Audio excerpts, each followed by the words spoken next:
Hoje nós vamos falar sobre 2 Reis, capítulo 5. Deus colocou no meu coração esse texto. 2 Reis, capítulo 5.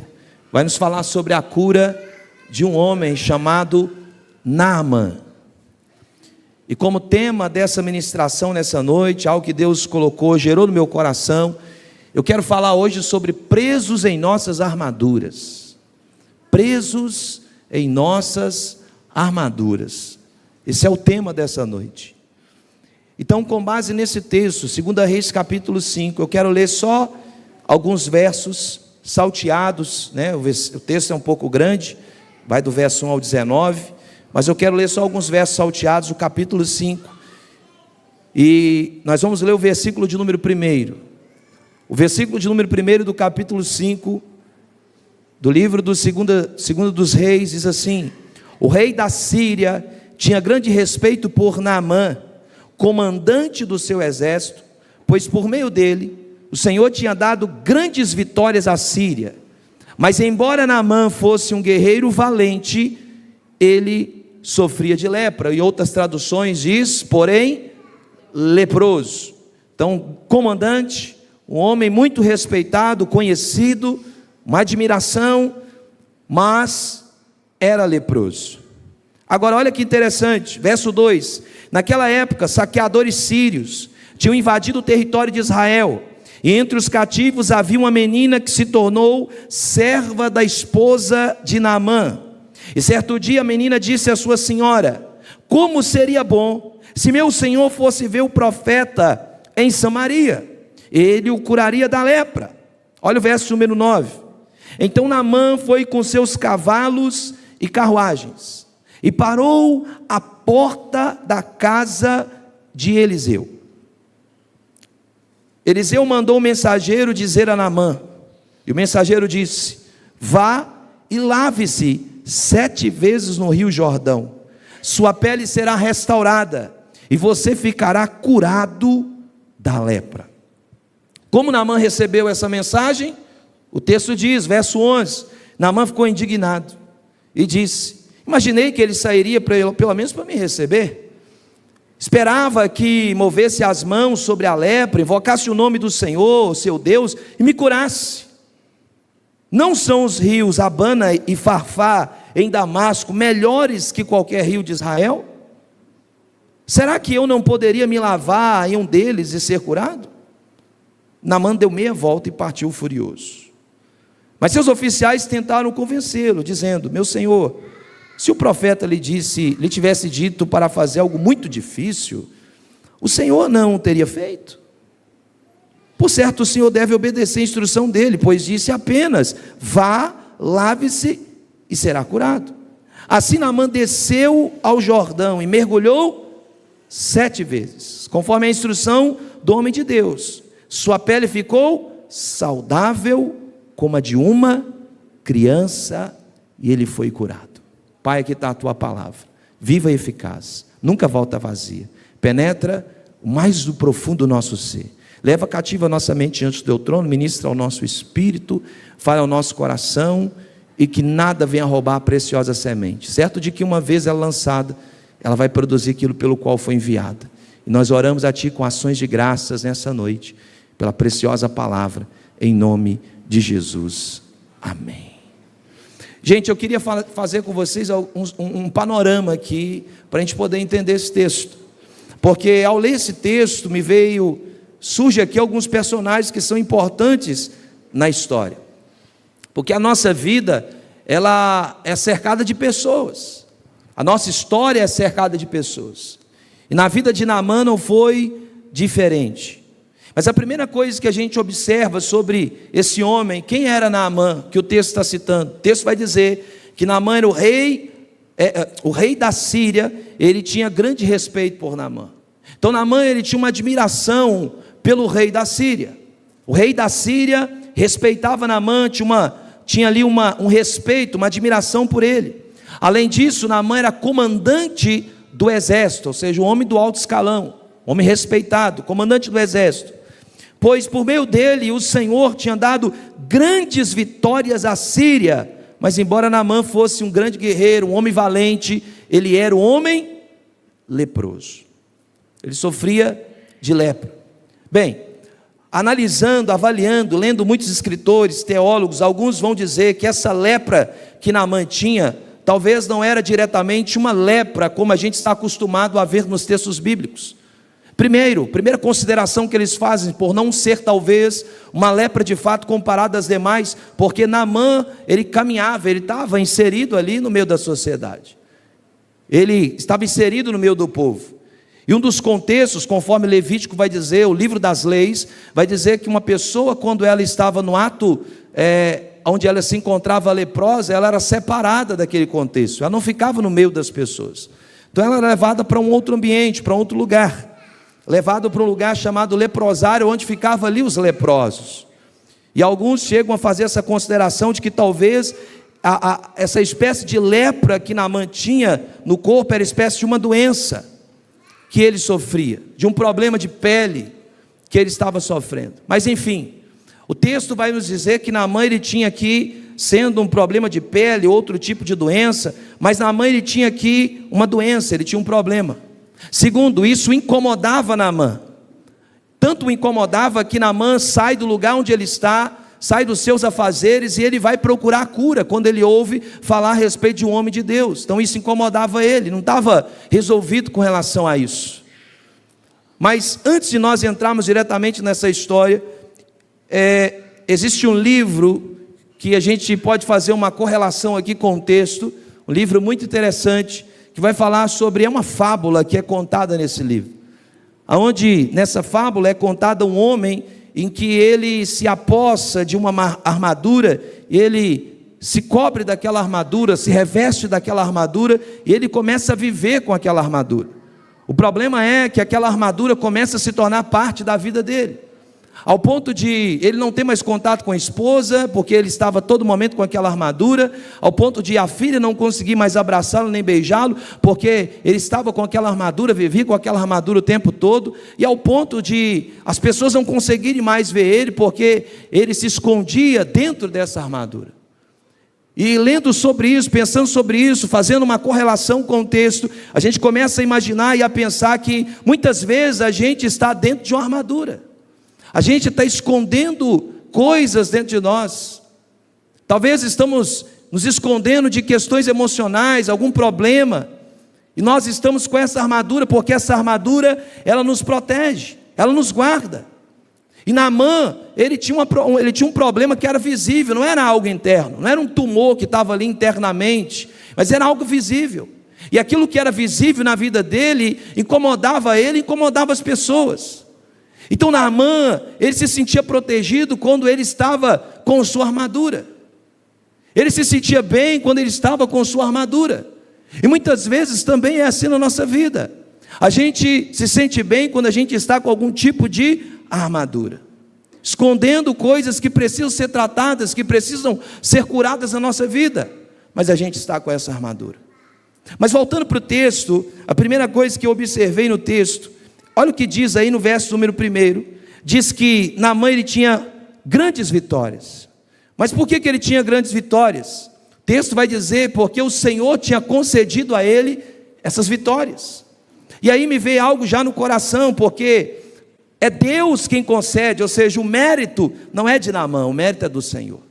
Então existem batalhas que você vai vencer, lutas que você vai vencer, circunstâncias que você vai passar na sua vida, e você vai ser tentado a bater no peito e dizer, eu fiz, eu faço, eu posso, quando na verdade não é você, não é mérito seu, é mérito de Deus.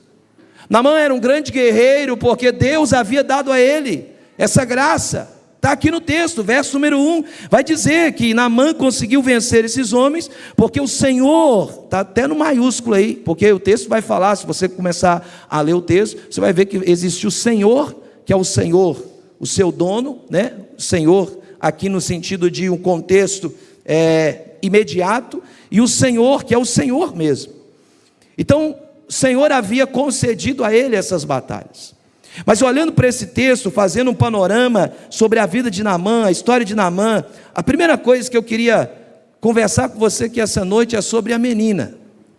É importante a gente voltar os olhos para essa menina que está aqui no texto, a partir do verso de número 2. texto vai nos dizer assim, que naquela época, saqueadores sírios, né? A gente sabe que, só fazendo um contexto aqui de história, os sírios eram aqueles que haviam saqueado Israel. Existia um conflito muito grande entre a Síria e Israel, tanto que você vai ver aqui no verso 2, contexto histórico, você vai ver que os sírios aqui, eles estavam em briga com Israel, eles invadem o território de Israel, e eles levam cativos alguns de Israel. Dentre esses cativos, ele leva essa moça, essa menina, que era de Israel. E essa menina vai parar lá na casa de Naamã. Olha como que as coisas são. Naamã está leproso.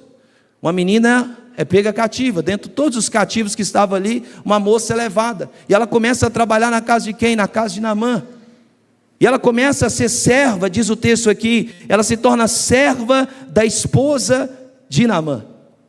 Eu acredito que Naamã chegava das suas guerras, dos seus conflitos, tirava a sua armadura, e a menina começou a observar, a ver que Naamã, ele tinha lepra, ele estava deficiente. E aí, a primeira coisa que eu queria observar sobre essa menina escrava é sobre a importância das pessoas na nossa vida. Todas as pessoas são importantes na nossa história.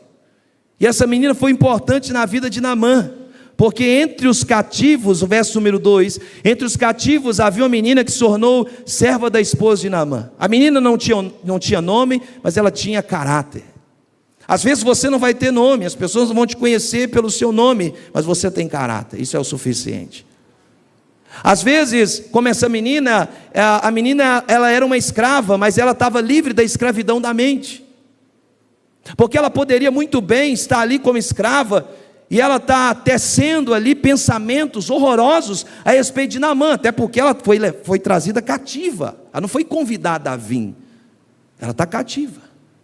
Sabe, irmãos, existe muita gente que foi liberta fisicamente, mas a mente continua escrava do pecado. E essa menina, ela entende essa liberdade que ela tem. Ela não escolheu a sua posição de trabalho, mas ela foi colocada lá. E às vezes tem lugares que você não escolhe, tem coisas que você não vai escolher na sua vida, mas é Deus que te colocou lá para você ser instrumento de Deus na vida daquelas pessoas que estão lá, amém? Para você ser instrumento de Deus. E a gente precisa entender isso. Eu acredito que essa menina está ali, e ela está observando tudo isso acontecendo diante dos seus olhos, e ela vê aquilo como uma oportunidade de revelar o nome de Deus. Eu quero liberar uma palavra sobre a sua vida já aqui essa noite, e dizer para você, que talvez você está dizendo, poxa, mas eu estou cativo, eu estou escravo aqui neste lugar. Deus vai mostrar a você uma oportunidade, para que o nome dele seja glorificado, mesmo em meio a uma situação totalmente adversa para a sua vida. Ela é uma escrava, mas eu queria que você anotasse isso na sua mente agora, porque não é sobre o que fazem com você, e sim o que você vai fazer com o que fizeram com você. Eu estou vendo muita gente indo para a internet, fala de uma coisa aqui, fala de outra ali, fala de outra lá. Sabe, essa menina, ela está livre dessa armadura que Naamã tinha. Ela não está presa à armadura da amargura. Ela não está presa a uma armadura do rancor. Ela não está presa a uma armadura de ódio, mas ela se sente livre. Ela foi tirada da sua terra, de Israel, como escrava, mas a mente dela está livre. Eu quero liberar uma palavra sobre a sua vida aqui nessa noite, dizer para você, se a palavra de Deus diz, se o Filho vos libertar, verdadeiramente você é livre. Toda arma contra você, toda prisão mental, seja destruída, quebrada, aniquilada, esmiuçada para a glória de Deus sobre a sua vida. Existem caminhos que Deus está te levando e você não entende. Sabe, ela não abriu a sua boca para murmurar, mas para liberar uma palavra de direção para um comandante. Às vezes você não tem nem nome, às vezes ninguém sabe quem você é, mas em você tem uma palavra de Deus, que vai dar a direção para alguém, que tem um alto escalão, que tem nome, mas o Senhor vai trazer na sua boca uma palavra, como trouxe na boca dessa moça. Olha o que ela disse. A menina disse à sua senhora, como seria bom se meu senhor fosse ver o profeta em Samaria, ele o curaria da lepra. Olha a certeza, a convicção, tanto que está aí o ponto de exclamação, ele o curaria da lepra. tem convicção, tem certeza. Às vezes, irmãos, nós não estamos numa posição, numa condição ou posição desconfortável, sabe, mas o que vai dizer muito é o nosso posicionamento daquilo que a gente está fazendo, é como a gente se posiciona, porque isso vai contar muito. E essa menina está ali posicionada, exaltando o nome de Deus, glorificando o nome de Deus, ela está dizendo: eu posso ser boca de Deus aqui neste lugar, sabe, porque tem gente que está numa posição confortável, mas ela não se posicionou. A gente precisa se posicionar, a gente precisa se posicionar diante de Deus. Então a gente olha para essa menina e vê ela como uma balizadora, uma catalisadora, alguém que vai dar uma palavra que vai direcionar a vida de Naamã. Eu oro aqui nessa noite, para que o Espírito de Deus te traga sensibilidade, para que você seja uma voz onde você está, para que você seja uma voz no seu trabalho, para que você seja uma voz onde Deus vai. Eu quero declarar que Deus vai te colocar em mesas, Deus vai te colocar em lugares, Deus vai te colocar, Deus vai te levar, Deus vai soprar, Deus vai colocar você em lugares muitas vezes desconfortável. Não era onde você queria, não era como você queria, não era como você esperava, mas Deus te colocou lá com um propósito, para que você aponte alguém, para que você diga a essa pessoa: vá para lá, faça assim, porque vai dar certo. Eu quero declarar uma palavra sobre a sua vida. Deus vai tomar os seus lábios, Deus vai te dar uma palavra de conhecimento, de orientação, e vai dar uma direção para você nos próximos dias, assim como foi na vida dessa menina, porque em ambientes desconfortáveis é aí que nós vamos crescer. Irmãos, o comodismo, ele nos aprisiona, nos impede de crescer. Mas outra coisa que eu olho nesse texto é a responsabilidade de ser uma referência. Diga para quem está do seu lado: a responsabilidade de você ser uma referência. É tão pesado, tem gente que gosta de título, é tão pesado quando alguém olha para você e diz: homem de Deus.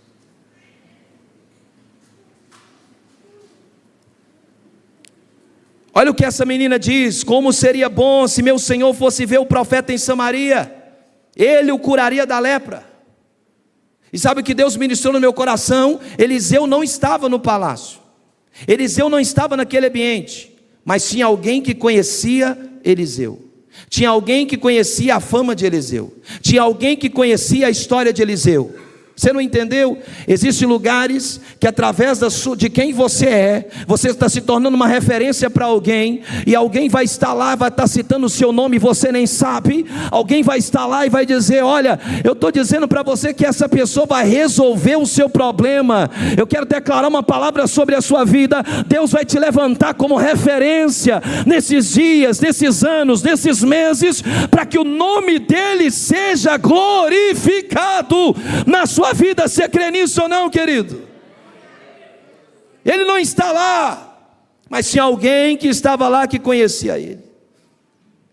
Como nós podemos nos tornar uma referência para as pessoas? Como que nós podemos nos tornar uma referência? Sabe, a menina, ela tinha tanta confiança naquele homem de Deus, naquele profeta, que ela diz, olha o que ela diz com tanta convicção: ele vai curar o Senhor.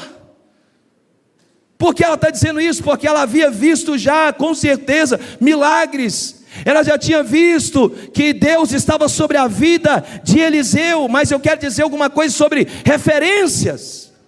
A primeira coisa que Deus foi ministrando no meu coração, se tratando sobre referência, a referência é intransferível. Não tem como eu transferir quem eu sou para outra pessoa. A referência é intransferível. Não existe dois Eliseu, não existe dois Elias, não existe dois Moisés, não existe dois Josué, iguais, da mesma forma, do mesmo jeito. Não tem como se ter a mesma referência de pessoas diferentes, porque a referência é intransferível. Mas uma segunda coisa que Deus ministrou no meu coração é que a referência, ela carrega uma responsabilidade. Olha o quanto essa menina está jogando de responsabilidade sobre a vida do profeta Eliseu. Está dizendo, esse homem vai te curar. E o camarada sai de lá com a convicção, a certeza de que Eliseu vai fazer isso. Porque a referência, aí muitas vezes a gente diz assim, eu queria ser fulano de tal, eu queria ser assim. Mas você não sabe o peso da responsabilidade. Porque a referência, ela traz consigo uma responsabilidade. Ela traz uma responsabilidade. Terceira coisa que Deus ministra ao meu coração sobre referência. Às vezes nós não estamos lá, mas nosso nome está sendo citado. Porque você é uma referência para alguém. Por exemplo, alguém vai vir de BH, agora mesmo, recebi mensagem lá de BH. Alguém vai vir de BH para cá, vai lá na igreja do fulano de tal. Por quê? Amigo meu, é assim. Vai lá no lugar tal, vai assim, assim, assim. Por quê? Porque você se tornou uma referência. Você não está lá, mas seu nome está sendo citado lá. Eu quero declarar sobre a sua vida. Tem lugares que você não vai precisar nem colocar o pé, mas seu nome vai ter sendo citado lá. Através da unção de Deus na sua vida, através do poder do Espírito Santo na sua vida, através da graça de Deus na sua vida, seu nome vai estar sendo citado lá. E o nome de Jesus vai ser glorificado. Eu quero dar uma palavra para você que nessa noite, que Deus traga ideias, que Deus levante você com ideias, ilumine a sua mente, o seu pensamento, que você se torne uma referência na sua área, que você se torne uma referência onde Deus te colocou, que você se torne uma referência de mulher, que você se torne uma referência de homem de Deus, de mulher de Deus, que você se torne uma referência de esposa, se você se torne uma referência de esposo, que você se torne uma referência de filho, de adolescente, de jovem, que você se torne uma referência para essa cidade, que você se torne uma referência. Eu queria que você nessa noite dissesse para 2 ou 3 aí, o Espírito de Deus está levantando você, capacitando você, instruindo você, moldando você, para que você se torne uma referência para essa cidade. Nós estamos vivendo num tempo onde as pessoas não têm mais referência. Olha para dentro de casa, não tem referência. Olha para o trabalho, não tem referência. Olha para a política, não tem referência. Olha para as igrejas, não tem referência, que os pastores estão tudo brigando na rede social. Em nome de Jesus eu oro para que todo espírito caia por terra e Deus levante homens e mulheres de referência para a sua glória e para o seu louvor. Você está aqui essa noite. Referências. Nós precisamos de homens e mulheres de referência. A referência nos faz entender que mesmo alguém sendo bom ou ruim, ele vai ser lembrado. É uma referência. E pode ser uma referência positiva ou negativa, mas ele vai ser lembrado. Mas quando eu olho para esse texto, você está comigo aqui? Quando eu olho para esse texto, eu vejo também outro ponto que me chama a atenção, é como Deus usa aqueles que são improváveis. Essa menina era um improvável, ela chegou ali, ela não queria estar ali, ela foi levada cativa, e ela estava naquele lugar, e Deus estava querendo usar ela, a vida dela, quem ela era, a história dela, para abençoar a vida de Naamã. Quem diria que uma menina como essa, uma escrava, entraria na história bíblica, entraria na história que nós estamos contando aqui hoje. Meu irmão, não importa o contexto que você nasceu, não importa quem você é, não importa o que fizeram com você, Deus está meu Deus, eu estou profetizando para alguém aqui, Deus está direcionando a sua história, a sua vida, um novo tempo. Deus está levantando você para viver um novo tempo. Você pode dar glória ao nome de Jesus, você pode glorificar ao nome de Cristo aqui essa noite. Deus usa as pessoas que são improváveis. Eu quero que você comece a orar dizendo: Deus, me dê sensibilidade para ouvir a tua voz, para onde os lugares que o Senhor está me levando. A menina estava ali, irmãos, mas ela foi um canal de Deus. Um canal de Deus. Eu quero declarar que Deus vai usar você, assim como usou essa menina, assim como usou os demais, porque se você ler o verso número 13, vai dizer que até os oficiais foram tentar convencer Naamã. Não está citando o nome, não está falando nada, mas os oficiais estão ali dizendo: meu senhor, olha, o homem te falou algo tão simples aí, Se ele te falasse algo tão difícil, você não faria, mas ele te falou algo tão simples, é só descer no rio. Deus está usando improváveis. Deus está usando gente que não tem patente, Deus está usando gente que não tem posição, Deus está usando gente para falar com gente que tem. Você está entendendo ou não? Mas eu quero chamar os meninos da banda aqui, a gente vai partir para encerrar. Depois de ter feito esse panorama, o que a gente olha sobre Naamã? A primeira coisa que o Espírito Santo ministrou, sabe qual é o significado do nome de Naamã? Agradável. Preste bem atenção, porque o Espírito ministrou meu espírito. Alguém que carrega o nome de agradável está sofrendo uma situação desagradável. Alguém que carrega o nome de agradável está desconfortável com a situação que está sendo vivenciada. E quando olhamos para Naamã, a gente observa duas coisas para quem está preso em uma armadura. Para quem está preso em sua armadura, a primeira coisa que eu observei sobre Naamã é que Naamã estava leproso, mas ele sustentou a pose.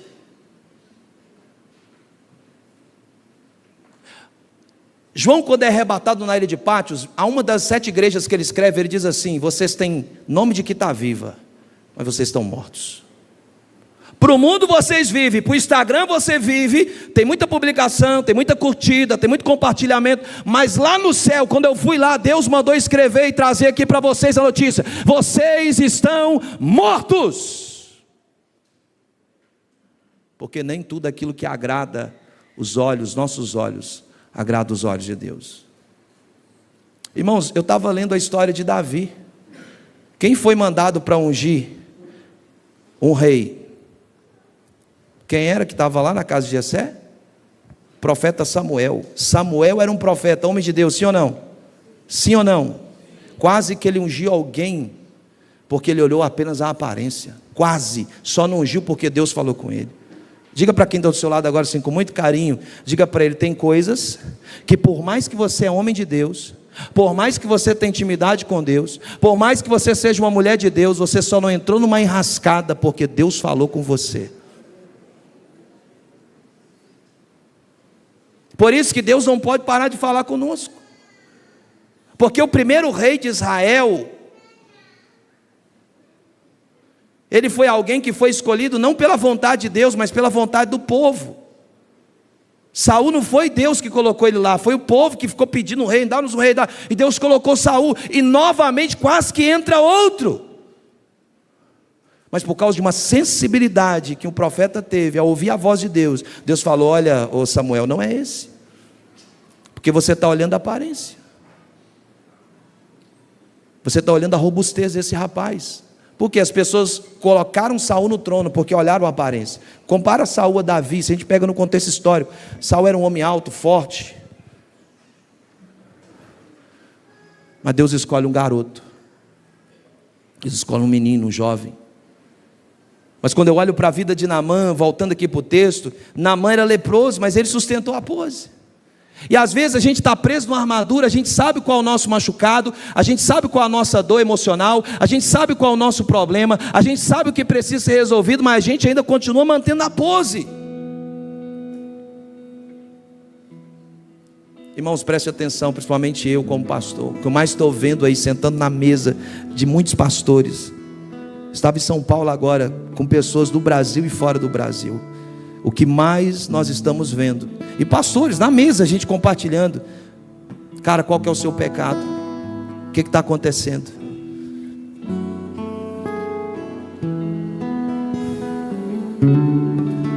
A gente não pode sustentar uma pose se a gente está enfermo. A gente não pode tentar ficar sustentando algo, indo para a rede social: está tudo bem, quando a gente está doente.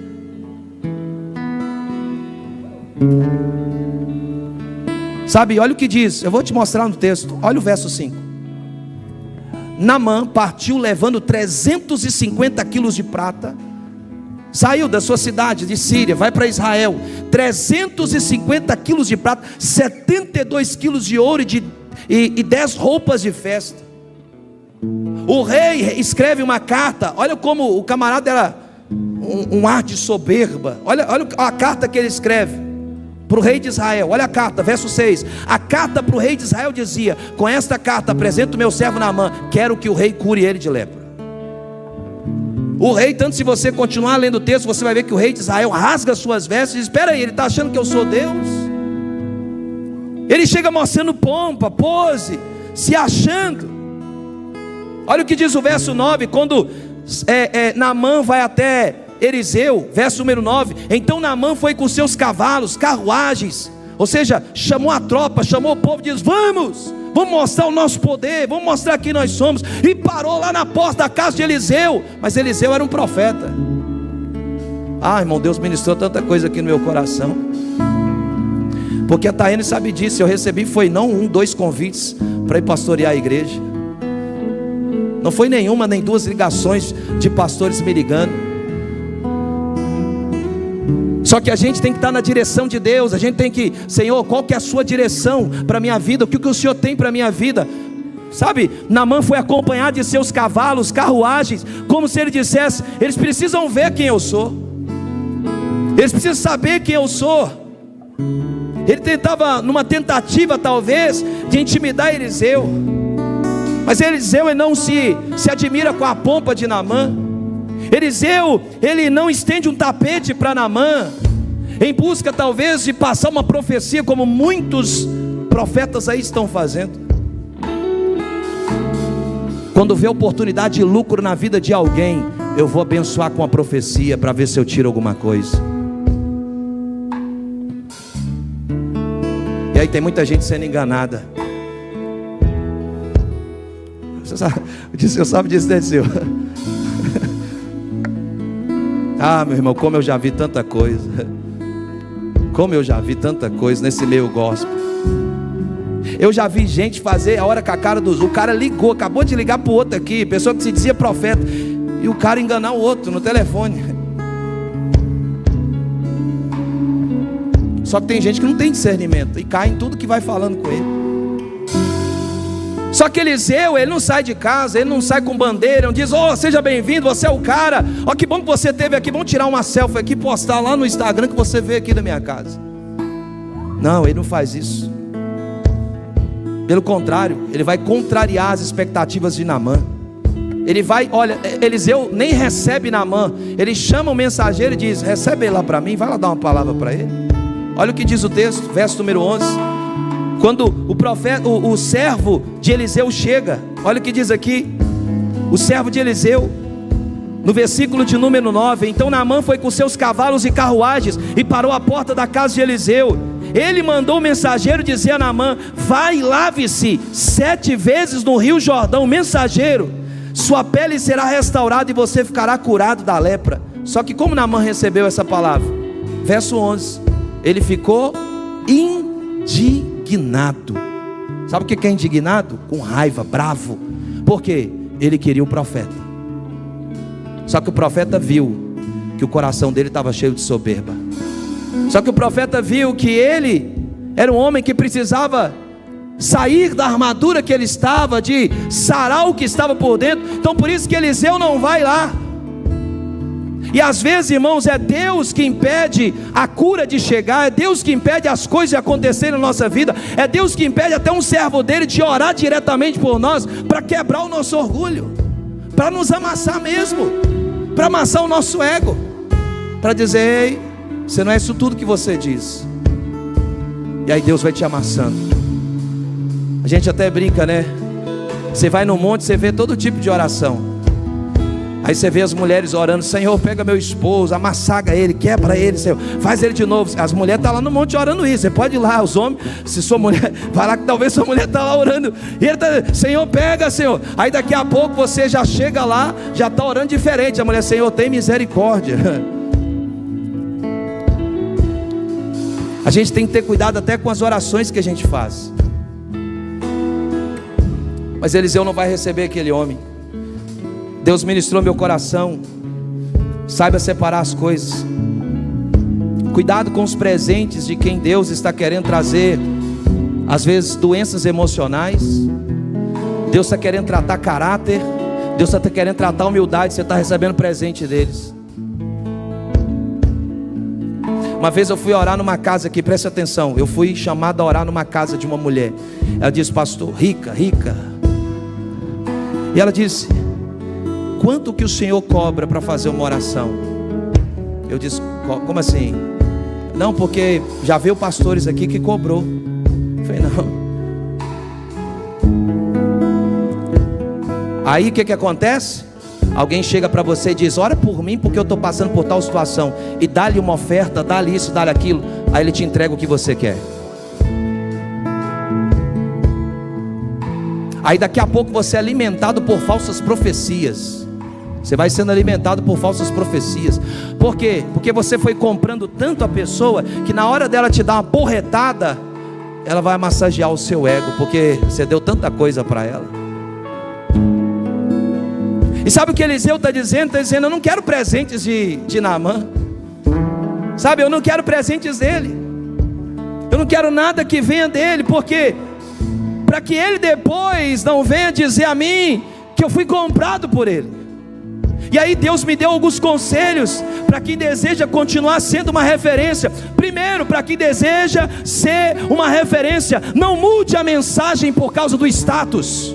Se vão dizer que você é maluco, que você é doido, que você não tem problema, meu irmão. O seu primeiro compromisso é com Deus. O seu primeiro compromisso é com o eterno. Não mude a mensagem. A palavra de Deus diz que nos últimos dias surgiriam falsos mestres que pregariam o que o povo quer ouvir, e as igrejas vão encher mesmo, vão lotar mesmo, e a verdade serão como comichões do ouvido. Mas não mude a mensagem para receber aplauso, para receber curtida no Instagram, para sair na foto com alguém. Não mude. A mensagem continua a mesma. Não mude a mensagem. Conselhos para quem deseja continuar sendo uma referência: não venda a sua trajetória de vida para agradar alguém. Eliseu tinha uma trajetória de vida, um homem de Deus, e ele sabia que a motivação de Naamã não era das mais puras. Então ele está dizendo: eu não vou vender tudo que eu plantei para receber da mão desse cara. Eliseu se resguarda, ele guarda o seu coração.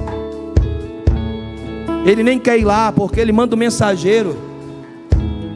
Terceira coisa: não negocie a presença de Deus na sua vida com presentes ou propostas que o mundo está te oferecendo. Eliseu está dizendo: é muito caro, o preço foi alto demais por aquilo que eu paguei. Meu irmão, tem igreja que eu já fui pregar diante de Deus, vem um bilhetinho, pastor, de prega isso aqui. Eu de pastor, isso aqui é responsabilidade sua. Eu vou chamar a atenção da sua igreja? Isso é o Senhor que tem que fazer.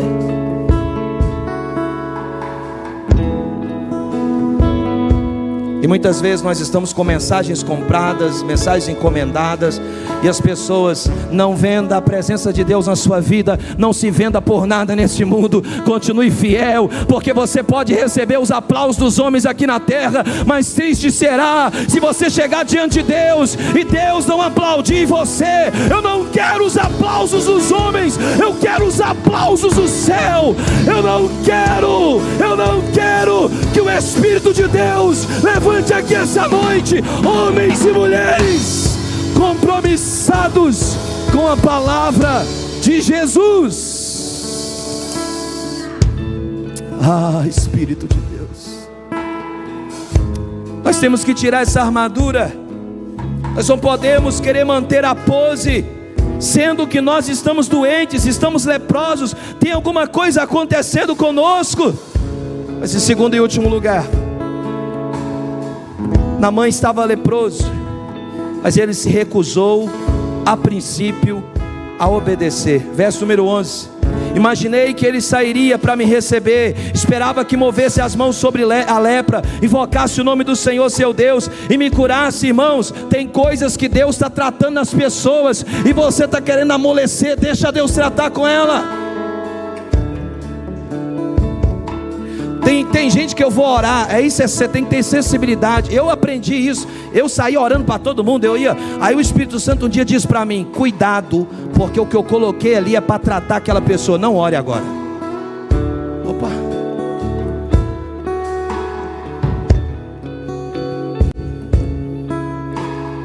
Existem circunstâncias que Deus está tratando as pessoas, tratando o caráter, tratando quem ela é, levando, por exemplo, quais são os momentos que a gente mais ora, gente? Quais são os momentos que a gente mais ora? Quando vem o deserto. Quando vem o deserto. Aí você vai para monte, você vai para vigília, você ora, você busca. É quando Deus está te esmagando.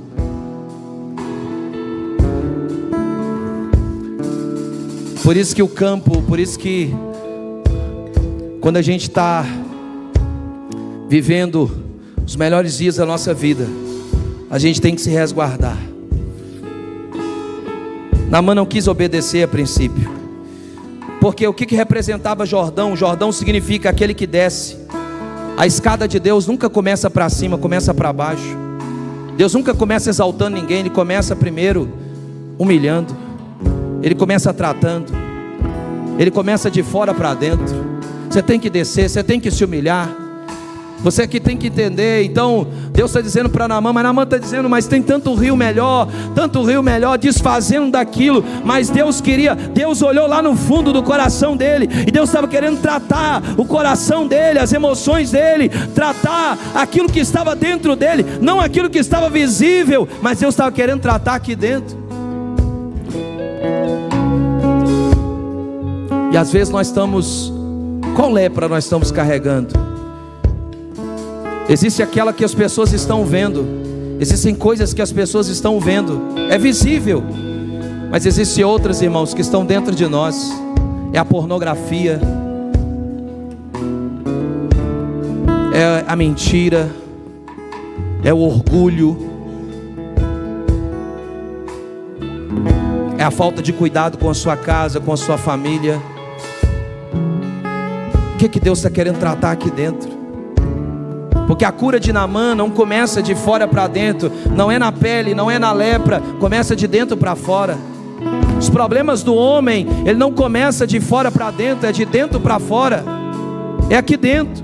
É o que Tiago vai dizer, da onde surgem as guerras, as contendas, as brigas, as dissensões, as confusões.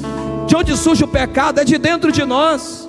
Problemas mal resolvidos, sabe? E às vezes, irmãos, nós estamos com coisas emocionais, doenças da nossa alma dentro de nós, presta atenção, mal resolvidos na nossa vida.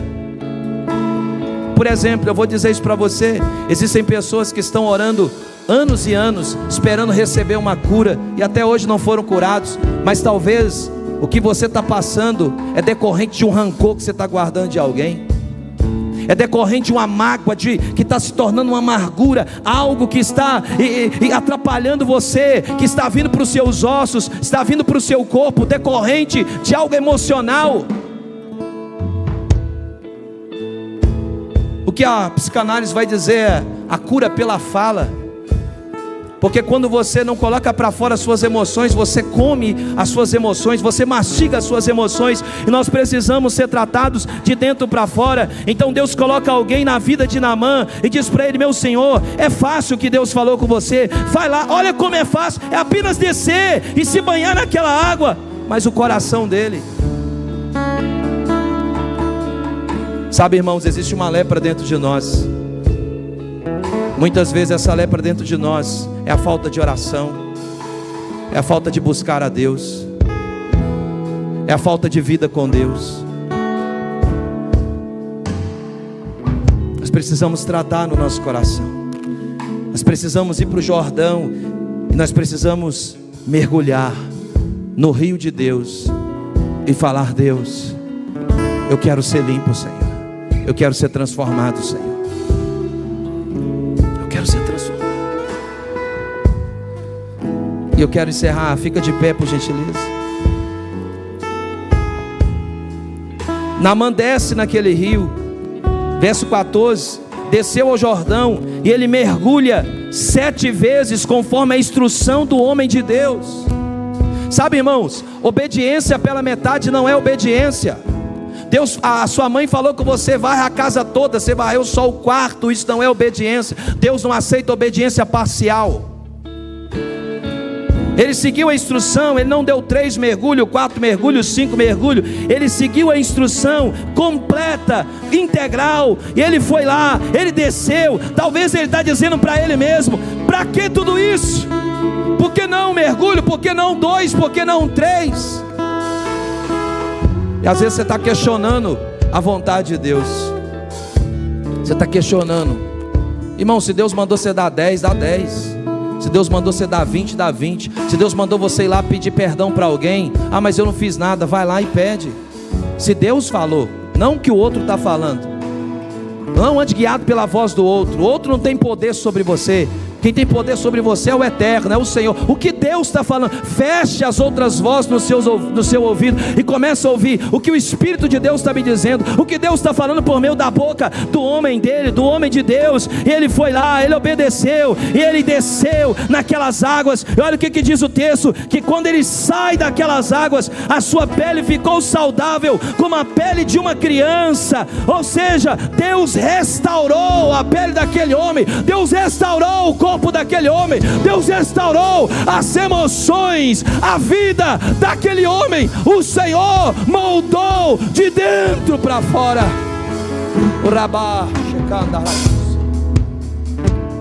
Deus vai moldar você. Deus vai moldar você.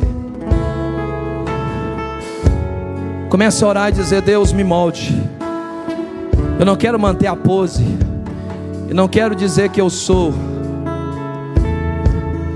Me molde, Senhor. Me molde, porque talvez nós estamos como Naamã, mantendo a pose. Mas a lepra está lá, e você tem que ter cuidado, porque daqui a pouco aquilo vai se tornando visível, as pessoas estão vendo.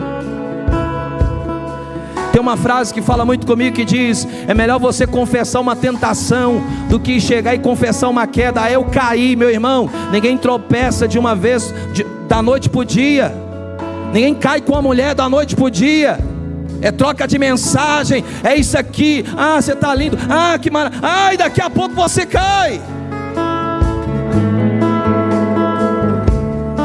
Então confessa a tentação, meu irmão, para não confessar a queda. Porque no dia que você confessar a queda, a sua referência vai cair. E uma multidão de pessoas que estavam atrás de você, que tinha você como referência, vai junto.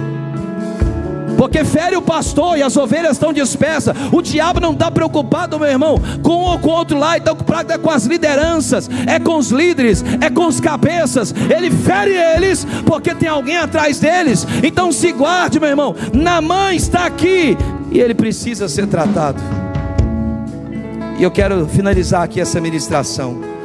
Então Naamã e toda a sua comitiva voltaram para onde morava o homem de Deus. E ao chegar diante dele, Naamã disse: agora sei que no mundo inteiro não há Deus, senão em Israel. Você pode dar um glória a Deus? Aí olha o que Naamã diz: por favor, aceite um presente do seu servo. Eliseu diz: Naamã, tão certo como vive o Senhor, eu não vou aceitar o seu presente. Naamã sai dali, reconhecendo que existia Deus naquele lugar. Qual legado, meu irmão, a gente está deixando para as pessoas? Qual legado, você que é pai, mãe, você que é tio, você que está aqui essa noite, qual legado nós estamos deixando? Vamos começar a marcar essa geração. Eu oro aqui nessa noite para que um espírito de valentia, de autoridade, de poder, de unção, de graça venha sobre a sua vida. O Espírito de Deus se aposse de você e você vai deixar um legado na vida das pessoas. Eu oro para que uma unção de Deus venha sobre você. Eu quero declarar sobre a sua vida que você vai começar a tocar homens grandes, homens pequenos, gente de alta estatura, gente de baixa estatura, gente que tem muito, gente que tem pouco. Deus está colocando uma unção sobre a sua vida. Deus está despertando você para algo novo, daquilo que Ele vai fazer nessa terra. Eu oro para que o Espírito de Deus possa se mover sobre a sua vida e começar a dizer por aí: ali naquela casa tem um homem de Deus, tem uma mulher de Deus ali naquela cidade, ali naquele bairro tem um homem de Deus, tem um jovem cheio do Espírito Santo, tem uma mulher cheia do Espírito Santo.